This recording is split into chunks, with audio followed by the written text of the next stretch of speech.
Praise the lord. ప్రభు అయిన యేసుక్రీస్తు నామములో మా ఈ కార్యక్రమాలు వీక్షిస్తున్న మీ అందరికీ, మీకు మీ కుటుంబ సభ్యులందరికీ ప్రేమపూర్వకమైన వందనాలు మా పరమ యెరూషలేము మినిస్ట్రీస్ ద్వారా తెలియజేస్తున్నాం.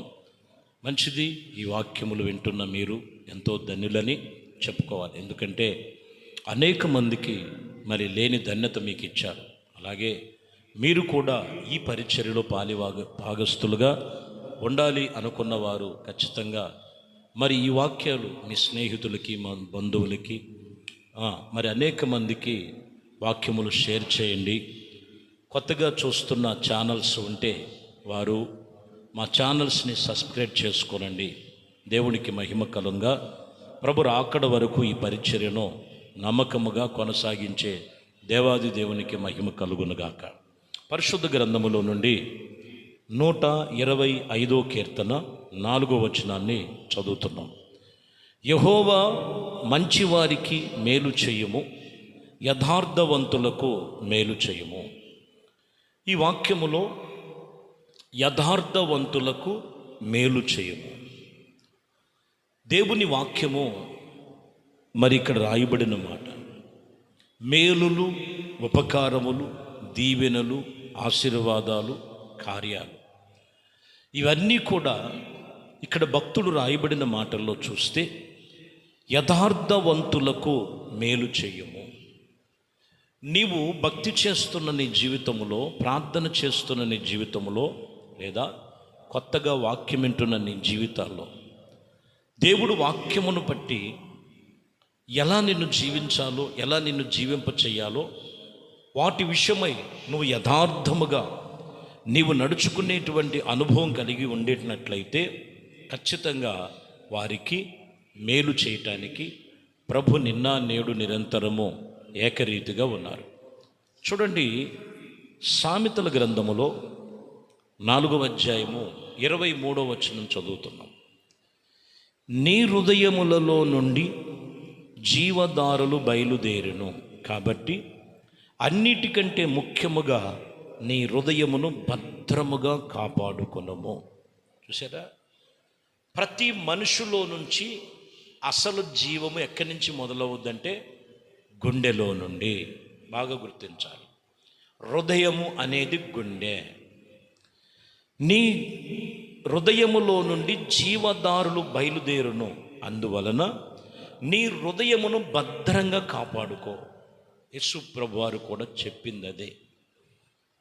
మీరు ప్రార్థన చేస్తున్నారు పెదాలతో, హృదయంలో ఇంకొకటి ఉంది. హృదయ శుద్ధి కలిగి ఉండాలి, అదే చెప్తున్నమాట. భక్తి చేసేవారికి మేలు కలిగేది ఎప్పుడో తెలుసండి.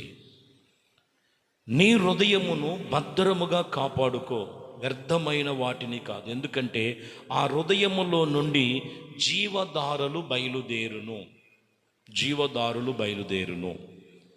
మరి హృదయమును కాపాడుకునే విషయంలో, భద్రపరుచుకునే విషయంలో వాక్యము చేత తమ వాక్యమును దేవుని సన్నిధిలో హృదయమును భద్రముగా కాపాడుకోవలసిన వారమై ఉన్నామని వాక్యం ఇక్కడ చెప్తున్నమాట. చూద్దాం మరొక మాట. ప్రసంగి గ్రంథములో 7వ అధ్యాయం 29. ఇది మాకంటే మాత్రము నేను నీకును కొట్టెను, ఏమనగా దేవుడు నరులను యథార్థవంతులుగా పుట్టించెను, కానీ వారు వివిధమైన తంత్రములు కల్పించుకొని ఉన్నారు. చూసారా, ఇక్కడ ప్రాముఖ్యమైన మాట ఏంటంటే దేవుడు పుట్టించినప్పుడు మనుషులను ఎలా పుట్టించారంటే యథార్థవంతులుగానే పుట్టించను, కానీ వివిధమైనటువంటి తంత్రముల వలన వారు ఏమైపోయి ఉన్నారంటే అలా కలిసిపోయారు.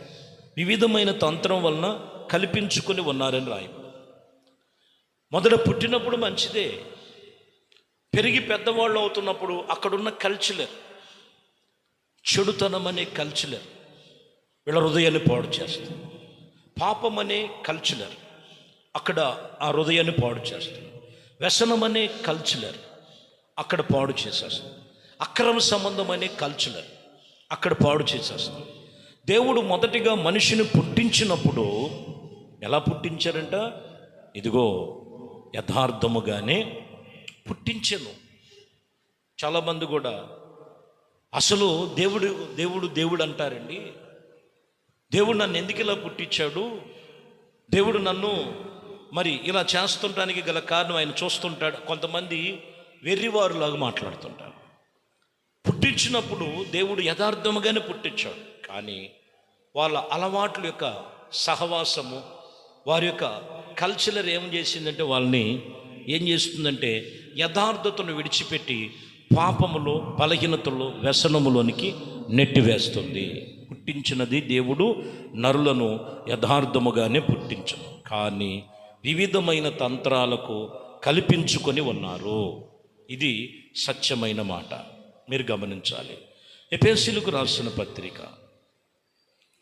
4వ అధ్యాయం 22వ వచనంలో చూస్తే, కావున మునుపటి ప్రవర్తన విషయములో నేనైతే మోసకారినై దురాశ వలన చెడిపోయిన ప్రాచీన స్వభావము వదులుకొని. చూసారా, మొదటిగా మునుపటి ప్రవర్తన ఎలా ఉందంట? ఇదిగో మోసకరమైనటువంటి జీవితం జీవించాను, దురాశ, చెడుతనం అనే ప్రాచీన స్వభావం ఉంది లోకములో ఉన్నప్పుడు.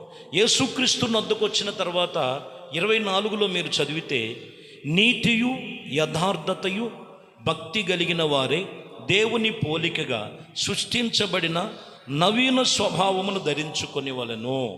ఏం ధరించుకోవాలంట? నవీన స్వభావమును ధరించుకోవాలి. అదే హృదయ పరివర్తన చెందటం అంటే. దేవుని సన్నిధికి రాకమునుపు లోకములో నేను ప్రాచీన స్వభావంగా ఉండి మోసకరమైన దురాశలు, దుర్మార్గతనము, చెడుతనమును చేసి ప్రభునందుకు వచ్చి వాక్యం విని కొన్ని రోజులు భక్తి చేసి మరలా అదే చెడుతనము, మరలా అదే భయభక్తులు లేని ప్రవర్తన, మరలా అదేటువంటి ప్రాచీన స్వభావం ఉన్నట్లయితే హృదయ పరివర్తన లేదు. ఈరోజు మేలు ఎవరికి కలుగుద్దంటే యథార్థ హృదయము గల వారికి మేలు కలుగును. యథార్థ హృదయము గల వారికే మేలు కలుగును. భయభక్తులు కలిగి దేవుని పోలికగా నవీన స్వభావమును నీ హృదయములో ధరించుకోవాలి. కీర్తన గ్రంథం 97వ కీర్తన 11వ వచనాన్ని చదువుతున్నాం. ఇక్కడ కూడా మనం చూస్తే నీతిని కోరుకో. ఇక్కడ మనం గమనించాలి, నీతిని కోరుకో, వెలుగును హృదయములలో నీ కొరకు ఆనందముతో విత్తబడి ఉన్నవి. నీవు నీతి కొరకు వెలుగు సంబంధులుగా, వాక్యం ఇక్కడ చెప్తున్న మాట, యథార్థతను నీవు ఆనందముగా విత్తబడి ఉన్నవి. నీ హృదయములో ఏమి ఉండదంటే ముందు నీతి అనేటువంటిది నువ్వు కోరుకొని నువ్వు వాటి కొరకు వెలుగు సంబంధులుగా నీవు మార్చబడాలంటే, నీ హృదయము వెలుగు సంబంధులుగా ఉండాలంటే ముందు అక్కడ నీతి ఉండాలి. నీతే యథార్థత, యథార్థతే నీతి. ఈ నీతి యథార్థత మధ్యలో వెలుగు సంబంధముగా మార్చబడుతుంది. అప్పుడు వాక్యం చెప్తున్న మాట, ఆనందముతో విత్తబడిన వారై అనుదినము దేవుని సన్నిధిలో ఆనందభరితులుగా ఉంటారు. ఇది హృదయములో యథార్థత కలిగిన వారు చేసినటువంటి భక్తి శ్రద్ధలలో దేవుడు చెబుతున్న నియమ నిబంధనలు. ఎందుకంటే 2వ దినవృత్తాంతముల గ్రంథములో 16వ అధ్యాయము 9వ వచనములో మనం చదువుతున్నాం. 16వ అధ్యాయము 9వ వచనంలో ఇక్కడ గమనించినట్లయితే, తన ఎడల యథార్థ హృదయము గల వారిని ఎడల బలపరుచుటకు యెహోవా దృష్టికి లోకమంతట సంచరిస్తూ ఉన్నది. చూడండి, దేవుని యొక్క దృష్టి ఎక్కడుంది అని అంటే లోకమంతా సంచరిస్తుంది. అది సంచరిస్తుంది, కానీ ఎవరి మీద దృష్టి ఉంచాడనేది ఇక్కడ మీరు గమనించినట్లయితే అక్కడ అంటున్న మాట, ఇదిగో తన ఎడల యథార్థ హృదయము గలవాని ఎడల ఇదిగో బలపరచుటకు యెహోవా దృష్టి లోకమంతట సంచరించుచు చేయుచున్నది. ఈ విషయములో మీరు మీ ప్రవర్తన విషయములో ఇదిగో మొదలుకొని నీకు యుద్ధములు కలిగిన, ఎలా కలుగుతాయి? ఇక యుద్ధములు ఉండవు. నువ్వు దేవుని దృష్టిలో యథార్థముగా ప్రవర్తించినట్లయితే నీ హృదయములో యుద్ధాలు లేవు. పౌలు గారు చెప్తున్నారు, నీ ప్రాణ ఆత్మ శరీరములు, ఆత్మకు శరీరము ఆత్మ ఒకదానికొకటి విరోధముగా ఉన్నది. యుద్ధములు లెగుస్తుంటాయి మనిషిలో.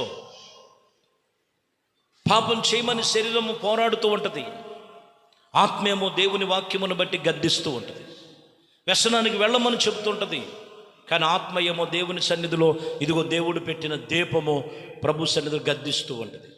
అందుకని ఇక్కడ వాక్యం ఇక్కడ తెలియచేస్తున్నటువంటి మాట, ఇదిగో దేవుని ఎడల యథార్థము కలిగిన వారి ఎడల ఆయన బలమైన కార్యములు మనము చూడాలంటే ముందు యథార్థముగా ఉన్నప్పుడు ఆయన దృష్టి మన మీద నిలిచి ఉండును, ఆయన కృప మనతో నిలిచి ఉన్నది.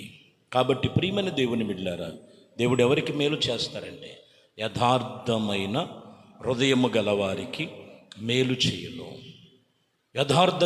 యథార్థమైన హృదయము గలవారికి ఆయన మేలు చేస్తాడు. ఈరోజు నీ హృదయం ఎలా? నీ గుండెలో, పెదాలతో కాదు, గుండెలో, మనసులో ప్రభుకి చోటిచ్చి, ప్రభువా నీ సన్నిధిలో ఇక మీదట నేను యథార్థంగా జీవిస్తాను, వాక్యానుసారంగా జీవిస్తాను. నువ్వు నన్ను చూస్తున్నావు, నాలో ఇంకేమైనా ప్రాచీన స్వభావాలు ఉన్నాయేమో తీసివేయి, నీ కొరకు నేను జీవిస్తానని తీర్మానం చేయి. ఈ ప్రార్థనలో ఏకీవించు. పరిశుద్ధుడా, ప్రేమ కలిగిన తండ్రి, దయగలిగిన మా ప్రభువా, యథార్థ హృదయము గలవారిని మేలుతో నింపుతానని, యథార్థ హృదయులకు మేలు చేయునని వాక్యం చెప్తున్నమాట.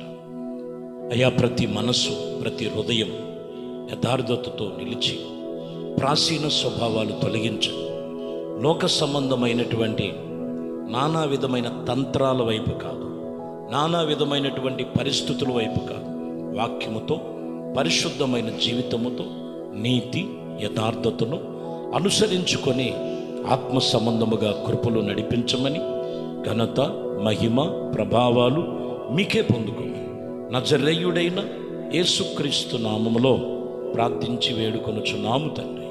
ఆమేన్. ప్రభు మిమ్మల్ని దీవించి ఆశీర్వదించును.